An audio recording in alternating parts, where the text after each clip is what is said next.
আচ্ছা, এই যে যারা নিজেদেরকে রাজাকার রাজাকার বলতেছে, রাজাকার তুমি কে আমি কে, রাজাকার রাজাকার, এরা কি কেউ রাজাকার? বা এরা কি কেউ রাজাকারের বংশধর? আমি বাজি ধরে বলতে পারি এদের মধ্যে 0% রাজাকারের বংশধর নয় বা রাজাকার নয়।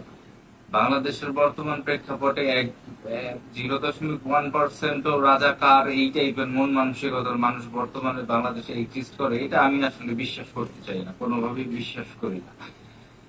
তারপরেও কেন তারা নিজেদেরকে এইভাবে প্রেজেন্ট করতেছে, এর পেছনে এর এর যে অন্তর্নিহিত তাৎপর্য আমরা কি একবারও সেটা বোঝার চেষ্টা করেছি? এর পেছনে আসলে বিষয়টা কি? ছোটবেলায় পুরনো দুর্গ বাংলা ছায়াছবি দেখতাম বিটিভিতে, তখন বিভিন্ন সময় দেখতে পারতাম সন্তান যখন বিনা অপরাধে ফাঁসি হয়ে যাচ্ছে সন্তানের, তখন কাঠ গড়ায় সন্তানের পিতা দাঁড়িয়ে বলে যে হুজুর, আমার সন্তান তো নির্দোষ, আমার সন্তান হত্যা করেনি, হত্যা করেছি আমি, আপনি আমাকে ফাঁসি দেন। এই যে সিনটা, এই সিনটা আসলে একজন পিতৃহারা, সন্তান হারা পিতাই আসলে বুঝতে পারবে যে এই জায়গাটায় কতটা ব্যথা, কতটা মর্মান্তিক। ঠিক একই রকম সিচুয়েশন আমরা অনেক দেখি বাংলাদেশে, অনেক অনেক নাটক সিনেমাতে আমরা দেখেছি, ভাইয়ের জন্য বোন, ভাইয়ের জন্য ভাই, পিতার জন্য সন্তান এরকম ভাবে নিজেদেরকে কাঠগড়ায় দাঁড় করাতে চেয়েছে বা দাঁড় করিয়েছে যে না, আমার অমুক, সে নির্দোষ, সে কোনো দোষ করেনি, তার বদলে আমাকে শাস্তি দেন, আমি দোষ করেছি। তো এই যে প্রেক্ষাপটটা, এই প্রেক্ষাপটটা কেন হয়? এই প্রেক্ষাপটটা কখন তৈরি হয়? যখন আন্তরিকতা, যখন ভালোবাসা, যখন স্নেহ, যখন মমতা সর্বোচ্চ শিখরে একটা সম্পর্ক পৌঁছে যায়, ঠিক তখনই এই সিচুয়েশন গুলো ক্রিয়েট হয়।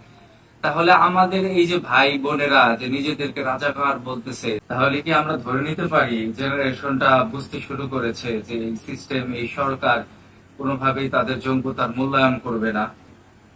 যারা জনগণের ভোটের অধিকার কেড়ে নিতে পারে, জনগণের কথা বলার অধিকার কেড়ে নিতে পারে, তাদের কাছে যোগ্যতার ন্যূনতম কোনো মূল্যায়ন আছে বলে আমি তো বিশ্বাস করি না। এই জেনারেশন যত দ্রুত উপলব্ধি করতে পারবে এই জিনিসগুলো, আমার ধারণা তারা উপলব্ধি করতে শুরু করেছেন। তো ওনারা যত দ্রুত এই ব্যাপারগুলোতে ব্যবস্থা নেওয়া শুরু করবেন, তত দ্রুতই তাদের জন্য মঙ্গলজনক সময়, তাদের জন্য ভালো কোনো কিছু অপেক্ষা করবে, ভালো কোনো কিছু তাদেরকে বরণ করে নেবে, এই আশাবাদ, এই বিশ্বাস সব সময় রাখতে চাই, এখনো রাখছি, ভবিষ্যতেও রাখবো ইনশাআল্লাহ। এই তরুণ প্রজন্মের জন্য যারা আছেন, আমাদের যত ভাই বোন আছেন, যারা স্টুডেন্ট আছেন, ওনাদের সকলের জন্য শুভকামনা রইল।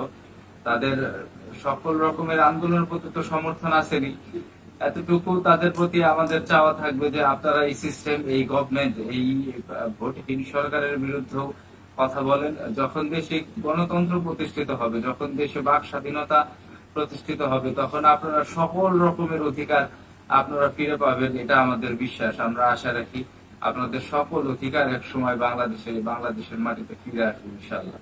আসসালামু আলাইকুম।